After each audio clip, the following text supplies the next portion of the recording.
ആദരണീയനായ നമ്മുടെ പ്രിയപ്പെട്ട സഖാവ് പാലോളി, വേദിയിലിരിക്കുന്ന മറ്റ് വിശിഷ്ട നേതാക്കന്മാരെ, സുഹൃത്തുക്കളെ, പ്രിയപ്പെട്ട സഖാക്കളെ, സുഹൃത്തുക്കളെ, EMSന്റെ 114-ാം ജന്മദിനമാണ് ഇന്ന്. EMS അനശ്വരനായിട്ട് 4 നൂറ്റാണ്ടാവുകയാണ്. അദ്ദേഹം നമുക്ക് ആരാണ് എന്ന ചോദ്യത്തിന് ഒറ്റ വാക്കിൽ ആർക്കും മറുപടി പറയാനാകില്ല. നവോത്ഥാന നായകനായി, സ്വാതന്ത്ര്യ സമര സേനാനിയായി, കോൺഗ്രസ് നേതാവായി, കമ്മ്യൂണിസ്റ്റ് നേതാവായി, ചിന്തകനായി, എഴുത്തുകാരനായി, ഭരണാധികാരിയായി ഈ സമൂഹത്തിൻ്റെ എല്ലാ തലങ്ങളിലും അദ്ദേഹം നമ്മുടെ കൂടെ ഉണ്ടായി. എന്നാൽ വിശേഷണങ്ങൾക്കും അപ്പുറമാണ് EMS. ഐക്യ കേരളത്തിൻ്റെ പ്രഥമ മുഖ്യമന്ത്രിയായി അദ്ദേഹം രൂപപ്പെടുത്തിയ പദ്ധതികളുടെ അടിത്തറയിലാണ് ആധുനിക കേരളം കെട്ടിപ്പടുത്തത്. പാവപ്പെട്ട കർഷകരുടെയും കർഷക തൊഴിലാളികളുടെയും അധ്യാപകരുടെയും എല്ലാം മുറിവേറ്റ ആത്മാഭിമാനം തിരിച്ചു നൽകിയത് EMS സർക്കാരാണ്. മക്കൾക്ക് നല്ല വിദ്യാഭ്യാസം നൽകാൻ, 3 നേരവും പട്ടിണിയില്ലാതെ കഴിയാൻ, യജമാനന്മാരുടെ മുന്നിൽ തലകുനിക്കാതെ ജീവിക്കാൻ മലയാളിയെ പഠിപ്പിച്ചത് EMS സർക്കാരാണ്. മലപ്പുറം ജില്ല രൂപീകരിക്കാനുള്ള തീരുമാനവും കോൺഗ്രസും ഇന്നത്തെ BJP-യായ അന്നത്തെ ജനസംഘവും യോജിച്ചെതിർത്തിട്ടും ആ തീരുമാനത്തിൽ നിന്ന് പിന്മാറാതെ ഉറച്ചു നിന്നതും ചരിത്രത്തിൻ്റെ ഭാഗമാണ്. EMSന്റെ ലോകം ദേശീയ സെമിനാറിൻ്റെ 25-ാം പതിപ്പാണ് ഇന്ന്. ആദ്യ സെമിനാർ EMS വിട പറഞ്ഞ 1998-ൽ പെരിന്തൽമണ്ണയിലായിരുന്നു. കോവിഡ് കാലത്ത് ഓൺലൈനിലൂടെയാണ് സെമിനാർ നമ്മൾ സംഘടിപ്പിച്ചത്. കഴിഞ്ഞ വർഷം വളാഞ്ചേരിയിലെ പുത്തനത്താണിയിലായിരുന്നു സെമിനാർ. EMSന്റെ ചിന്തകളെ പുതിയ കാലത്ത് ചേർത്ത് വയ്ക്കുകയാണ് 24 വർഷമായി EMSന്റെ ലോകം ദേശീയ സെമിനാറിലൂടെ. പുതിയ കാലത്തെ രാഷ്ട്രീയ പ്രവർത്തനത്തിന് മാത്രമല്ല, കേരളത്തിൻ്റെ വികസനത്തിനും വഴികാട്ടിയാണ് EMS. മലപ്പുറം ഇത് 2ാം തവണയാണ് ഈ ദേശീയ സെമിനാറിന് വേദിയാകുന്നത്. 2004-ൽ ആണ് ഇതിനു മുമ്പ് ദേശീയ സെമിനാർ മലപ്പുറത്ത് സംഘടിപ്പിച്ചത്. ഇതാദ്യമായി ഈ സെമിനാർ 2 വേദികളിലായി സംഘടിപ്പിക്കുകയാണ്. സെമിനാറിൻ്റെ ഉദ്ഘാടനം നടക്കുന്ന ഈ ടൗൺ ഹാൾ സ്വാതന്ത്ര്യ സമര ചരിത്രത്തിലെ ചോരകിനിയുന്ന അധ്യായമായ വാരിയംകുന്നത്ത് കുഞ്ഞഹമ്മദ് ഹാജിയുടെ സ്മരണ നിറയുന്ന ഹാളാണ് ഈ ഹാൾ. വാരിയംകുന്നത്തും ആലിമുസ്ലിയാരും ഉൾപ്പെടെയുള്ള പോരാളികൾ നേതൃത്വം നൽകിയ ബ്രിട്ടീഷ് സാമ്രാജ്യത്വത്തിനും ജന്മിത്വത്തിനുമെതിരായി നടന്ന 921-ലെ കലാപത്തെ കാർഷിക കലാപമാണ് എന്ന് വിശേഷിപ്പിച്ചത് സഖാവ് EMS ആണ്. അങ്ങനെ പറയാൻ EMS തന്നെ രാജ്യത്തിനകത്ത് വേണ്ടി വന്നു എന്നുള്ളതാണ്. EMS സ്മാരക ട്രസ്റ്റ് സംഘടിപ്പിക്കുന്ന ദേശീയ സെമിനാർ 2 ദിവസങ്ങളിലായി ഇവിടെ സംഘടിക്കപ്പെടുമ്പോൾ വിവിധ സെഷനുകളിലായി 6 സെഷനുകളിലായി 42 പ്രബന്ധങ്ങളാണ് ഇവിടെ അവതരിപ്പിക്കുന്നത്.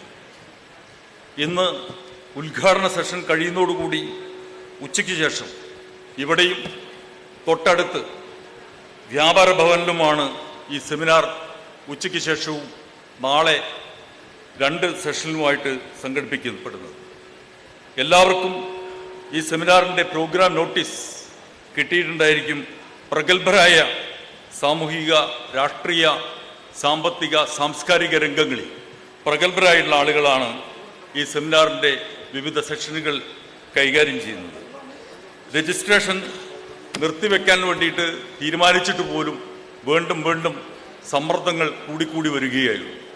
ഈ ഹാളിന് ഉൾക്കൊള്ളാൻ കഴിയാവുന്നതിനപ്പുറത്തേക്ക് ഉള്ള ആളുകളെയാണ് വന്നിട്ടുള്ളത്.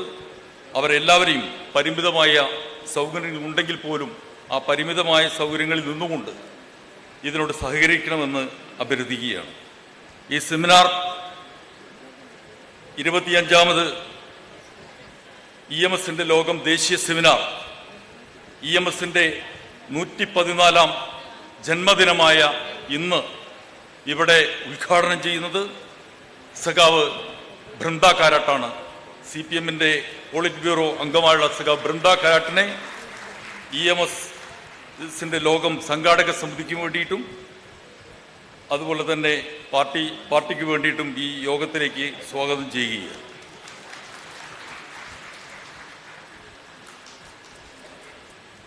ഈ യോഗത്തിൽ അധ്യക്ഷത വഹിക്കുന്നത് നമ്മുടെ പ്രിയപ്പെട്ട സഖാവ് PB അംഗമായിട്ടുള്ള വിജയേട്ടനാണ്. വിജയേട്ടനെ ആദരവോട് കൂടിയിട്ട് ഈ യോഗത്തിലേക്ക് സ്വാഗതം ചെയ്യുകയാണ്. ഈ യോഗത്തിൽ ഉദ്ഘാടന സെഷനിൽ അനുസ്മരണ പ്രഭാഷണം നടത്തുന്നതിന് വേണ്ടി ഇവിടെ എത്തിച്ചേർന്നിട്ടുള്ളത് നമ്മുടെ MP കൂടിയായിട്ടുള്ള MP അബ്ദുൽ സമദാനിയാണ്. അദ്ദേഹത്തെ ബഹുമാനപൂർവ്വം ഈ യോഗത്തിലേക്ക് സ്വാഗതം ചെയ്യുകയാണ്.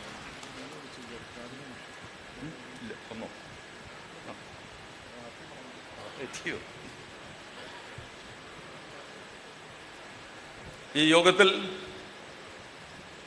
ഈ ഉദ്ഘാടന സെഷനിൽ മുഖ്യപ്രഭാഷണം നടത്തുന്നത് നമ്മുടെ പ്രിയപ്പെട്ട സഖാവും ബഹുമാനപ്പെട്ട റവന്യൂ വകുപ്പ് മന്ത്രിയുമായിട്ടുള്ള നമ്മുടെ പ്രിയപ്പെട്ട K. രാജൻ ആണ്. സഖാവിനെ ആദരവോട് കൂടിയിട്ട് യോഗത്തിലേക്ക് സ്വാഗതം ചെയ്യുക. ഇവിടെ പ്രഭാഷണം നടത്തുന്നതിന് വേണ്ടി അല്പസമയം കൊണ്ട് എത്തിച്ചേരുന്ന നമ്മുടെ കായിക വകുപ്പ് മന്ത്രി, നമ്മുടെ ജില്ലയുടെ മന്ത്രി V. അബ്ദുറഹിമാനെ അദ്ദേഹത്തിൻ്റെ അസാന്നിധ്യത്തിൽ ഈ യോഗത്തിലേക്ക് സ്വാഗതം ചെയ്യുക.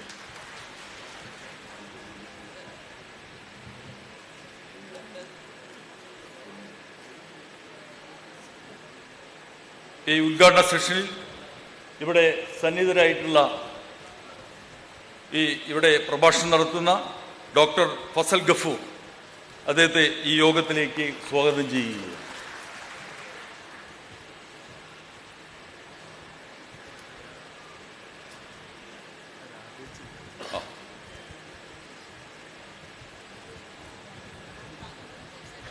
നമ്മുടെ പ്രിയപ്പെട്ട സഖാവ് പാലോളിയെ ഈ ഉദ്ഘാടന സെഷനിലേക്ക് സ്വാഗതം ചെയ്യുക. EMSന്റെ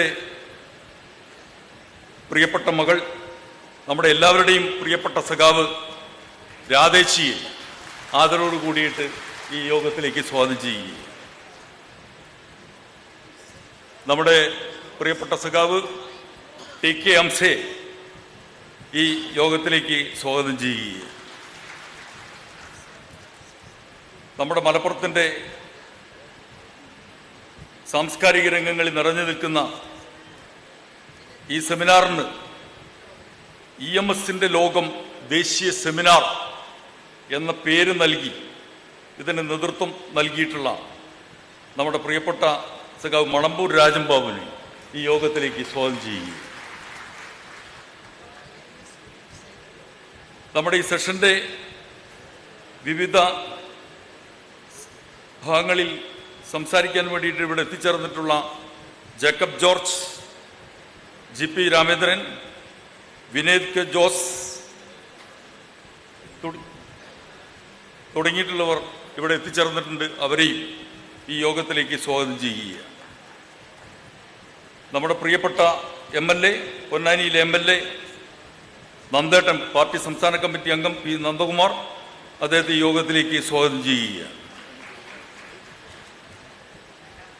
നമ്മുടെ മലപ്പുറത്തെ ദേശാഭിമാനി രംഗത്തും പാർട്ടി രംഗത്തും നിറസാന്നിധ്യമായി നിന്നിരുന്ന പാലോളി കുഞ്ഞുമുഹമ്മദിനെ ഈ യോഗത്തിലേക്ക് സ്വാഗതം ചെയ്യുക. KPM മുസ്തഫയെ ഈ യോഗത്തിലേക്ക് സ്വാഗതം ചെയ്യുക. പാർട്ടിയുടെ ജില്ലാ സെക്രട്ടേറിയറ്റ് അംഗങ്ങൾ, സ്റ്റേറ്റ് കമ്മിറ്റി അംഗങ്ങൾ, അതുപോലെ തന്നെ നമ്മുടെ പ്രിയപ്പെട്ട സഖാവ് CPIയുടെ ജില്ലാ സെക്രട്ടറി കൃഷ്ണദാസ് മാഷ് ഉൾപ്പെടെയുള്ള എല്ലാവരെയും ഈ യോഗത്തിലേക്ക് സ്വാഗതം ചെയ്യുക. ഈ സെമിനാർ മലപ്പുറത്ത് നിശ്ചയിച്ചത് മുതൽ ഈ സെമിനാറിൻ്റെ വിവിധ കാര്യങ്ങളെ സംബന്ധിച്ചിടത്തോളം നല്ല രീതിയിൽ ചാനലുകളിലും അതുപോലെ തന്നെ പത്രങ്ങളിൽ നല്ല വാർത്തകൾ നൽകി ഇതിനെ പ്രോത്സാഹിപ്പിച്ചിട്ടുള്ള എല്ലാ പത്രമാധ്യമ പ്രവർത്തകന്മാരെയും ഈ യോഗത്തിലേക്ക് ആദരവോട് കൂടിയിട്ട് സ്വാഗതം ചെയ്യുകയാണ്. ഈ സെമിനാറിൻ്റെ വിവിധ സെഷനുകളിൽ ഇവിടെ പങ്കെടുക്കാൻ എത്തിയിട്ടുള്ള രജിസ്റ്റർ ചെയ്തിട്ടുള്ള പ്രതിനിധികളെയും രജിസ്റ്റർ ചെയ്യാതെ യോഗത്തിൻ്റെ വിവിധ സെഷൻ കേൾക്കുന്നതിന് വഴി ഇവിടെ എത്തിച്ചേർന്നിട്ടുള്ള മുഴുവൻ സുഹൃത്തുക്കളെയും സഖാക്കളെയും ആകെ ഈ യോഗത്തിലേക്ക്, ഈ ഉദ്ഘാടന സെഷനിലേക്ക്, ഈ സെമിനാറിലേക്ക് സ്വാഗതം ചെയ്തുകൊണ്ട് ഈ സെമിനാറിൽ ഉദ്ഘാടന സെഷനിൽ അധ്യക്ഷത വഹിക്കുന്നതിന് വേണ്ടിയിട്ട് പ്രിയപ്പെട്ട വിജയേട്ടനോട് അഭ്യർത്ഥിച്ചുകൊണ്ട് ഞാൻ എൻ്റെ വാക്കുകൾ അവസാനിപ്പിക്കുകയാണ്. EMSൻ്റെ ലോകം ദേശീയ സെമിനാറിലെ ഉദ്ഘാടന സമ്മേളനത്തിൽ അധ്യക്ഷ പ്രസംഗത്തിനായി CPIഎമ്മിൻ്റെ പോളിറ്റ് ബ്യൂറോ അംഗവും കർഷക തൊഴിലാളി യൂണിയൻ ജനറൽ സെക്രട്ടറിയും EMS സ്മാരക ട്രസ്റ്റ് ചെയർമാനുമായ സഖാവ് A. വിജയരാഘവനെ ആദരപൂർവ്വം ക്ഷണിക്കുന്നു. സഹോദരി സഹോദരന്മാർ, നമ്മുടെ മലപ്പുറം ജില്ലയിൽ വളരെ നല്ല നിലയിൽ കഴിഞ്ഞ കാൽനൂറ്റാണ്ടായിട്ട് നടന്നു വരുന്ന ജനകീയ വിദ്യാഭ്യാസ പരിപാടിയാണ് EMSൻ്റെ ലോകം ദേശീയ സെമിനാർ. ഈ സെമിനാർ കഴിഞ്ഞ 25 കൊല്ലവും മികവാർന്ന തരത്തിൽ ജനകീയ പങ്കാളിത്തത്തോടുകൂടി നടന്നു വന്ന ഒന്നാണ്. ഇത്തവണയും വളരെ നല്ല നിലയിൽ നമ്മളിത് സംഘടിപ്പിച്ചിട്ടുണ്ട്. ഇപ്പോൾ മലപ്പുറത്ത് മാത്രമല്ല, മലപ്പുറത്തിന് പുറത്തും തൃശ്ശൂർ, ഇത്തവണ പാലക്കാട്, അങ്ങനെയെല്ലാം ഈ സെമിനാറുകൾ എന്നുള്ള നിലയിൽ തന്നെ ഇപ്പോൾ നമ്മൾ ആരംഭിച്ചിരിക്കുകയാണ്. അധ്യക്ഷ പ്രസംഗം ആദ്യം നടത്തുന്നില്ല, കാരണം നമ്മൾ അതിഥികളായിട്ട് വന്ന ആളുകളുണ്ട്, അവർ പ്രസംഗിക്കും. അപ്പോൾ കുറച്ച് വിരസത വരും അവസാനം. അപ്പോൾ ഞാൻ പ്രസംഗിക്കാൻ ഞാൻ തീരുമാനിച്ചിരിക്കുകയാണ്. അതുകൊണ്ട് ആദ്യത്തേത് നമ്മുടെ ഉദ്ഘാടന പ്രസംഗമാണ്. അത് ഞാൻ ഔപചാരികമായി ക്ഷണിക്കുന്നുണ്ട്. പിന്നണി എന്നുള്ളൊരു ക്ഷണം കൂടി ഉണ്ടല്ലോ, അപ്പോൾ അതുകൊണ്ട് തമ്മിൽ കൂട്ടിമുട്ടണ്ട എന്ന് വിചാരിച്ചുകൊണ്ട് ആ പിന്നണിയിൽ നിന്നുള്ള ക്ഷണിതാവിനെ ക്ഷണിച്ച് ഞാൻ അവസാനിപ്പിക്കും.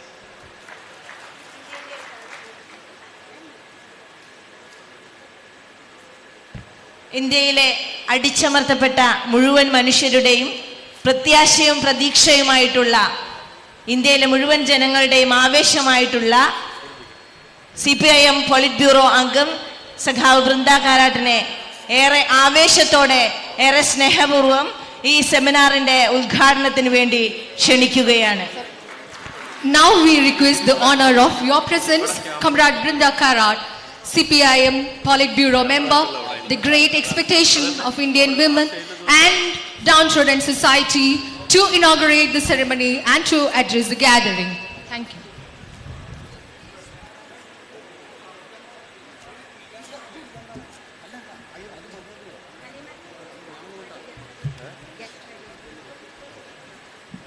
Thank you very much.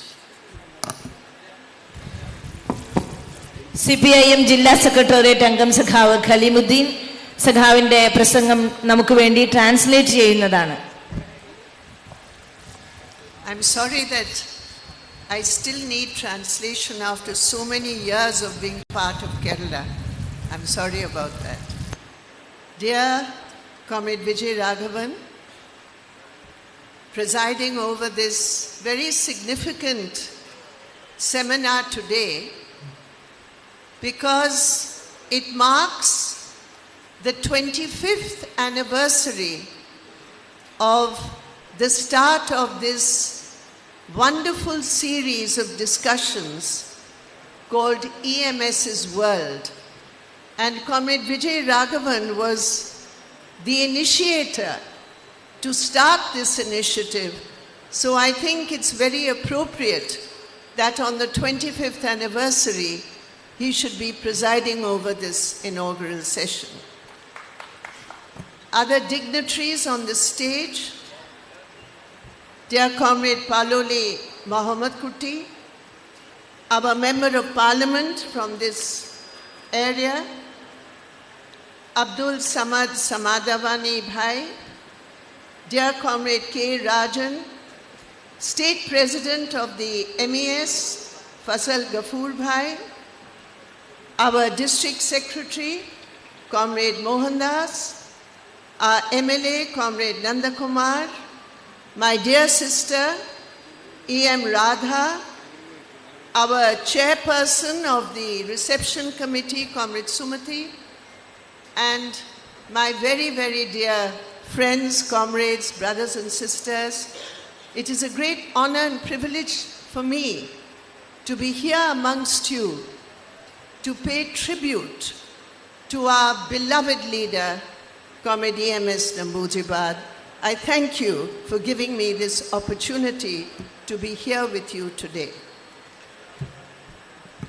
EMSന്റെ ലോകമെന്ന് നാമകരണം ചെയ്ത് കഴിഞ്ഞ 25 വർഷമായി തുടർച്ചയായി നടത്തിക്കൊണ്ടിരിക്കുന്ന ഈ സെമിനാറിൽ അധ്യക്ഷത വഹിക്കുന്ന പാർട്ടിയുടെ പോളിറ്റ് ബ്യൂറോ അംഗം സഖാവ് എ വിജയരാഘവൻ അദ്ദേഹത്തിൻ്റെ ആശയത്തിൽ ഒന്നിച്ച ഒരു പരിപാടിയാണ് ഇന്നിവിടെ 25 വർഷമായി തുടരുന്നത്. അതുകൊണ്ട് തന്നെ ഈ വേദിയിൽ അധ്യക്ഷനാവുന്നു എന്നതിൽ ഞാൻ ഏറെ സന്തോഷിക്കുകയാണ്. കൂടാതെ ഈ വേദിയിലിരിക്കുന്ന ബഹുമാന്യരായ സഖാവ് പാലോളി മുഹമ്മദ് കുട്ടി, ഈ പ്രദേശത്തിൻ്റെ MP അബ്ദുൽ സമദ് സമദാനി, അതുപോലെ തന്നെ ബഹുമാന്യനായ മന്ത്രി കെ രാജൻ, MESൻ്റെ പ്രസിഡൻ്റായ ഡോക്ടർ ഫസൽ ഗഫൂർ, പാർട്ടിയുടെ ജില്ലാ സെക്രട്ടറി സഖാവ് EN മോഹൻദാസ്, അതുപോലെ MLA നന്ദകുമാർ, റിസപ്ഷൻ കമ്മിറ്റിയുടെ ചെയർമാനായിട്ടുള്ള സുമതി, മറ്റു സ്നേഹം നിറഞ്ഞ സുഹൃത്തുക്കളെ, സഹോദരങ്ങളെ, ഞാനിവിടെ ഇന്നിവിടെ എത്തിയതിൽ വളരെയധികം അഭിമാനിക്കുകയാണ്. EMS, one of the tallest intellectuals of our times, was a pathfinder. And the light that he used to find the path was that of Marxism-Leninism. He combined in himself,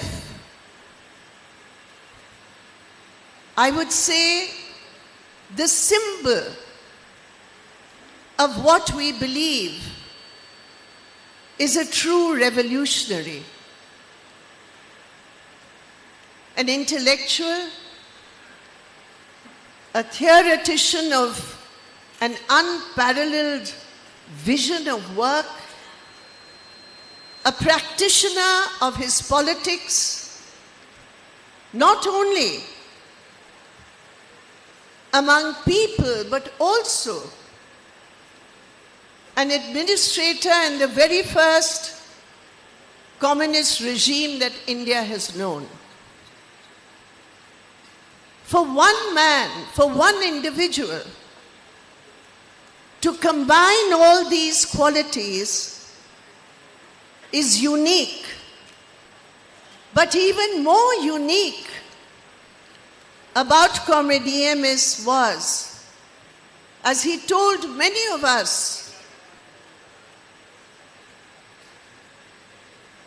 was his willingness to learn always. He was a teacher par excellence, but he was always a student. His personal life, his personality, his modesty, his humility, I think these were some of the most important aspects of his life, which continue to inspire us and will continue to inspire all the generations who believe in radical social change and socialism being the only future for India. ഇന്ത്യയിലെ communist പ്രസ്ഥാനത്തിൻ്റെ തലമുതിർന്ന മഹാപ്രഭാവകനായ EMS തൻ്റെ ജീവിതം നമുക്കെല്ലാവർക്കും ഒരു വഴികാട്ടിയായി മാറ്റിയിരിക്കുകയാണ്. എല്ലാ മേഖലകളിലും അദ്ദേഹം തൻ്റെ ദിഷണ തെളിയിച്ചിട്ടുണ്ട്. ഒരു മനുഷ്യൻ എന്ന നിലയിൽ നമ്മുടെ ജീവിത പരിസരത്തെ എല്ലാ മേഖലകളിലും അദ്ദേഹം ഇടപെട്ടുകൊണ്ടിരുന്നിട്ടുണ്ട്. അദ്ദേഹം നമുക്ക് നൽകുന്ന പാഠം, മനുഷ്യൻ എല്ലാ മേഖലയിലും ഇടപെട്ട് ഈ ലോകത്തെ മാറ്റിമറിക്കുവാൻ ഉള്ള ഒരു പ്രവർത്തനമാണ് അദ്ദേഹം ഏറ്റെടുത്തത്. അദ്ദേഹത്തിൻ്റെ വ്യക്തിജീവിതം, വ്യക്തിപ്രഭാവം എല്ലാം നമുക്ക് പാഠമായി മാറേണ്ടതാണ്. For me in the women's movement, I remember the early years when we were building an all-India women's movement. And it was EMS who actually found the path for what a mass left women's movement should be. എന്നെ സംബന്ധിച്ച് ഒരു മഹിളാ പ്രസ്ഥാനത്തിൻ്റെ പ്രവർത്തക എന്ന നിലയിൽ EMS ആണ് യഥാർത്ഥത്തിൽ ഒരു ബഹുജന സമൂഹത്തെ, പ്രത്യേകിച്ച് മഹിളാ വിഭാഗത്തെ എങ്ങനെ സംഘടിപ്പിക്കണമെന്ന് കാണിച്ചു തന്നിട്ടുള്ളത്. Today in intellectual discourse, people talk about intersectionality. They talk about the different aspects of identity.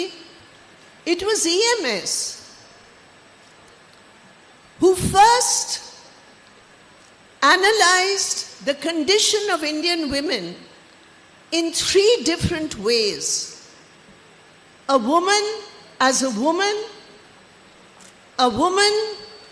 as a citizen of India, facing the toxicity of the poisonous caste system, and a woman as a woman. So these 3 different aspects of women as part of a class, woman as a citizen, and women as women gave a broad vision of any movement which wanted to work for women's emancipation. ഇന്ന് ഒരു സ്ത്രീയെ സംബന്ധിച്ച് ഇന്ത്യയിലെ സ്ത്രീകളുടെ അവസ്ഥകളെക്കുറിച്ച് സ്ത്രീ എന്ന നിലയിൽ, ഒരു പൗര എന്ന നിലയിൽ എങ്ങനെയൊക്കെയാണ് സ്ത്രീയുടെ പ്രശ്നങ്ങളെന്ന്, പ്രത്യേകിച്ച് ജാതിപരമായ പ്രശ്നങ്ങളെന്ന് വരച്ചു കാണിച്ചു തന്നത് യഥാർത്ഥത്തിൽ EMS ആണ്. Many of the issues which EMS had grappled with, which EMS had understood and worked towards, both at the level of theory and the level of practice as Chief Minister of Kerala, many of those issues are of deep relevance for us today when we look at India's political scenario. EMS വിവിധ വിഷയങ്ങൾ നമ്മുടെ സമൂഹ മധ്യത്തിലേക്ക് വലിച്ചു കൊണ്ടുവന്നിട്ടുണ്ട്. EMS കൊണ്ടുവന്ന പല പ്രശ്നങ്ങളും പിന്നീട് ചർച്ചയായിട്ടുണ്ട്. EMS അഡ്രസ് ചെയ്ത പ്രശ്നങ്ങൾ പ്രധാനമായും അദ്ദേഹം ഈ കേരളത്തിന്റെ മുഖ്യമന്ത്രി എന്ന നിലയിൽ അദ്ദേഹം ഏറ്റെടുത്ത വിഷയങ്ങൾ ഇന്നും വളരെ പ്രസക്തമാണ് എന്ന് നമുക്കറിയാവുന്നതാണ്. But as we will in the course of this session and the different sessions going on all over Kerala, we will discuss the different aspects of his work. What I think is central to understand his vision and work is that every single thought and work of his was geared towards the radical transformation of India. A challenge to capitalism, a challenge to old feudal, semi-feudal structures, those structures which are the biggest barriers to to human development.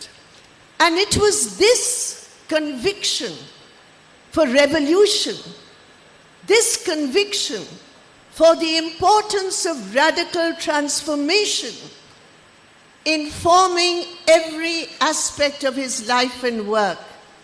It is that which we must recall, remember, and work for in these troubled times which India is facing today. EMS മുന്നോട്ട് കൊണ്ടുവന്ന വിഷയങ്ങൾ, അദ്ദേഹം നടത്തിയിട്ടുള്ള പ്രവർത്തനങ്ങൾ, ആശയങ്ങളെ എങ്ങനെ പ്രവർത്തന പദത്തിൽ കൊണ്ടുവരാം എന്ന് അദ്ദേഹം തൻ്റെ പ്രവർത്തനങ്ങളോട് തെളിയിച്ചിട്ടുള്ളതാണ്. ഒരു കാലത്ത് ഫ്യൂഡൽ, അർദ്ധ ഫ്യൂഡൽ വ്യവസ്ഥിതിയിലായിരുന്ന ഈ നാടിൻ്റെ സാമൂഹിക മാറ്റത്തിലൂടെ എങ്ങനെ മാറ്റിയെടുക്കാം എന്ന് അദ്ദേഹം തെളിയിച്ചിരിക്കുകയാണ്. ഈ വിഷയങ്ങളെല്ലാം ഇന്നത്തെ ഇന്ത്യൻ സാഹചര്യത്തിൽ വളരെ പ്രസക്തമാണ്.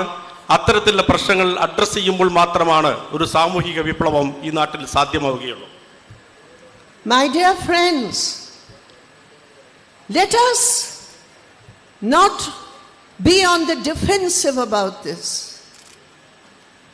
We, all of us, are partners in the struggle to transform the world where exploitation and oppression by one human against the other, embedded in capitalist structures and social relations, is eliminated. We are partisans.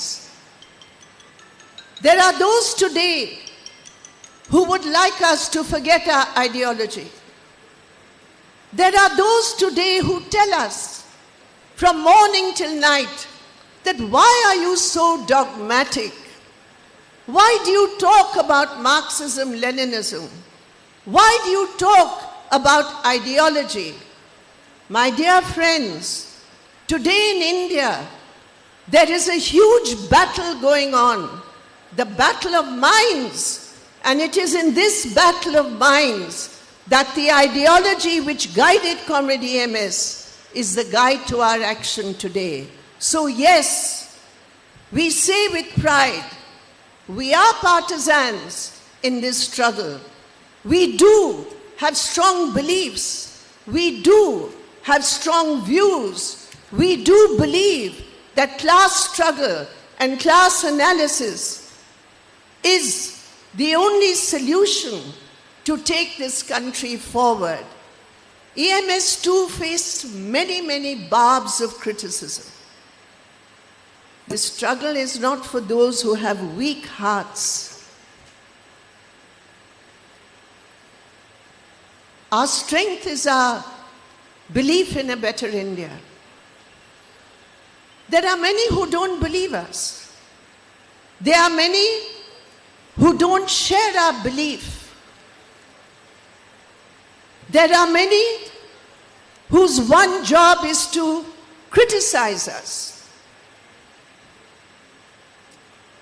EMS faced all that.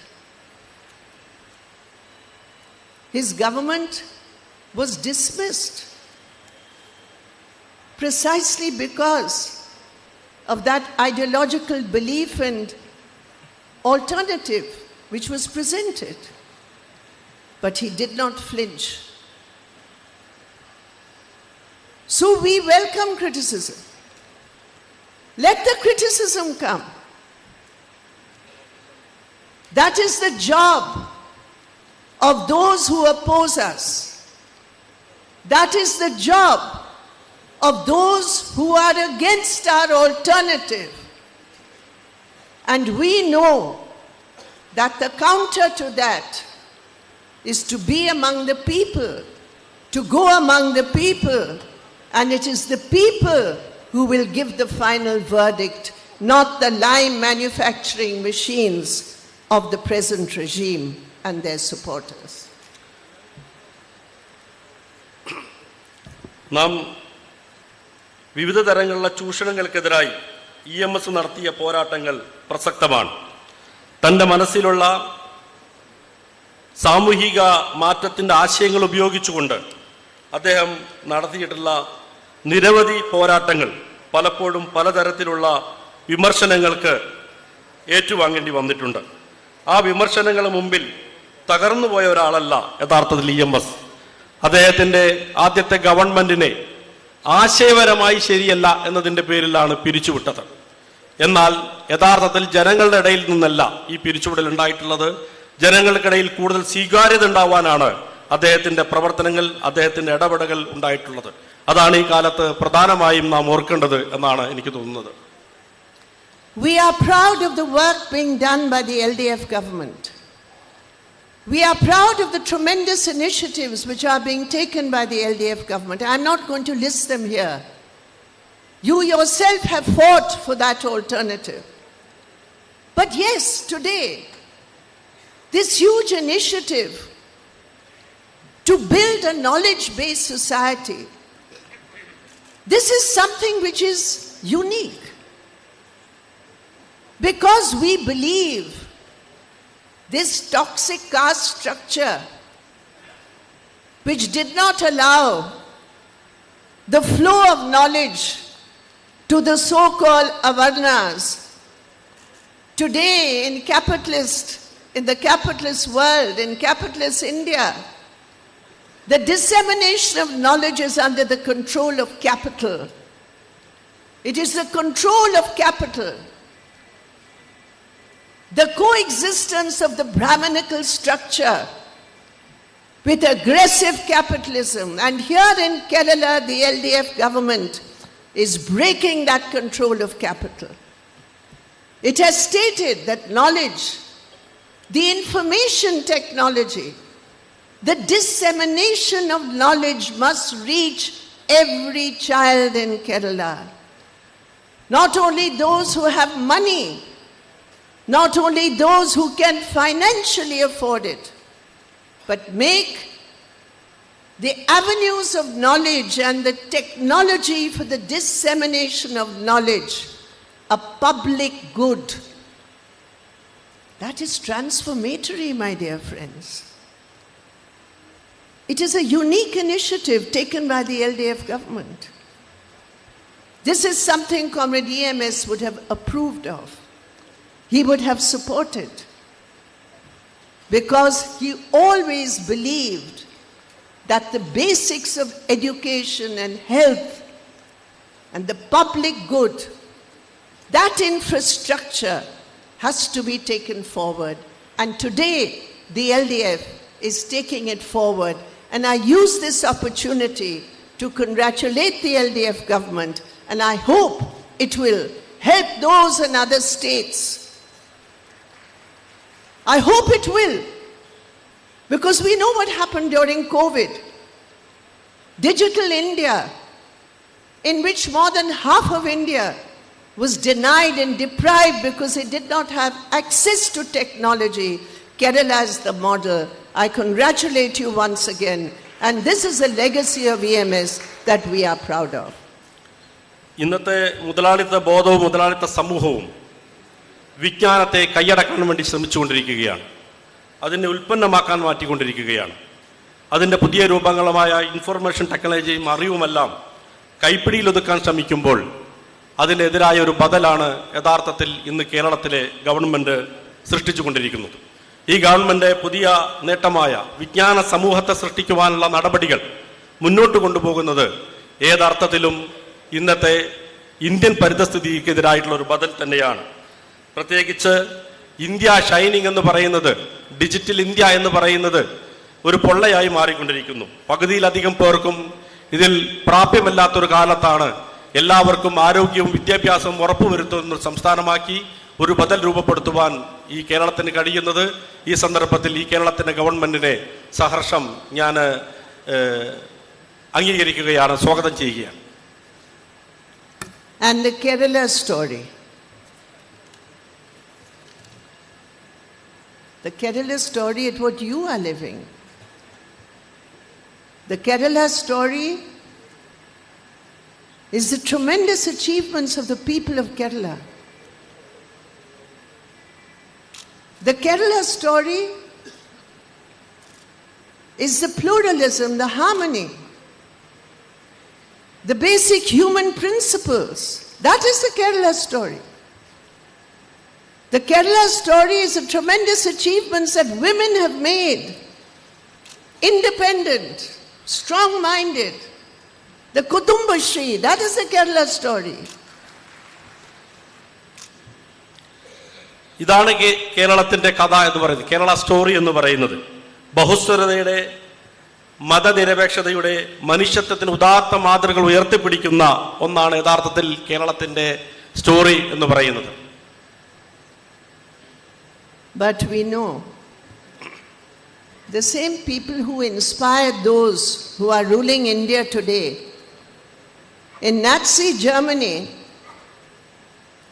they developed a theory, the theory of the big lie. And they believed under Joseph Goebbels that the more a lie is repeated, the better chances there are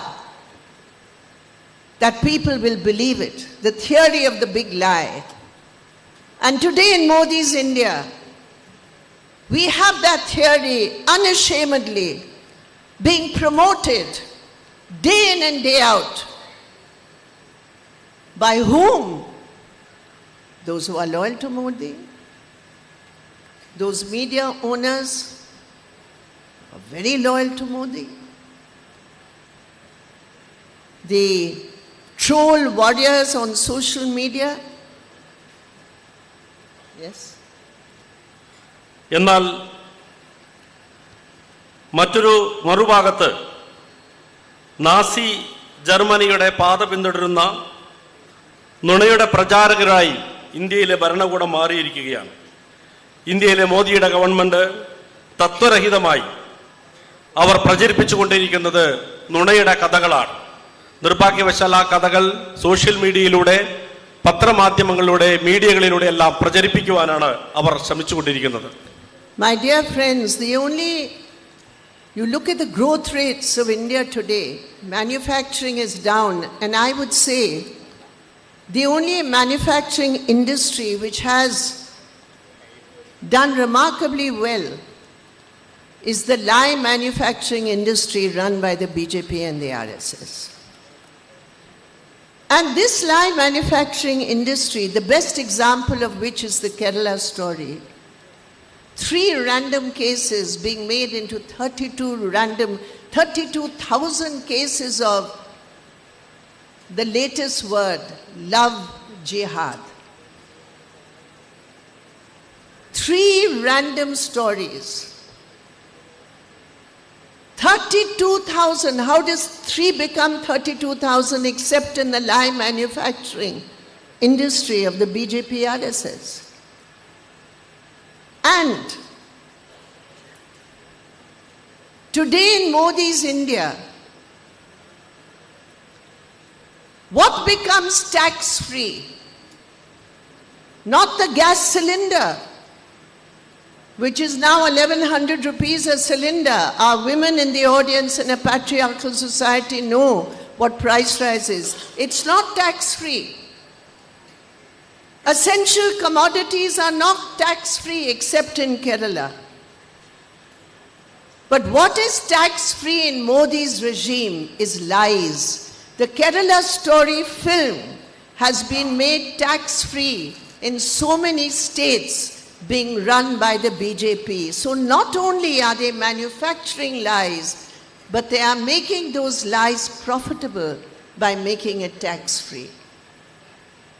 This is a culture which is being promoted by the present regime. ഇന്ത്യയുടെ വളർച്ചാ നിരക്ക് താഴെ പോകുമ്പോഴും മോദി മുന്നോട്ട് കൊണ്ടുപോകുന്ന നുണയുടെ factory അതിൻ്റെ വളർച്ച ഉയർത്തിക്കൊണ്ടിരിക്കുകയാണ്. അതിൻ്റെ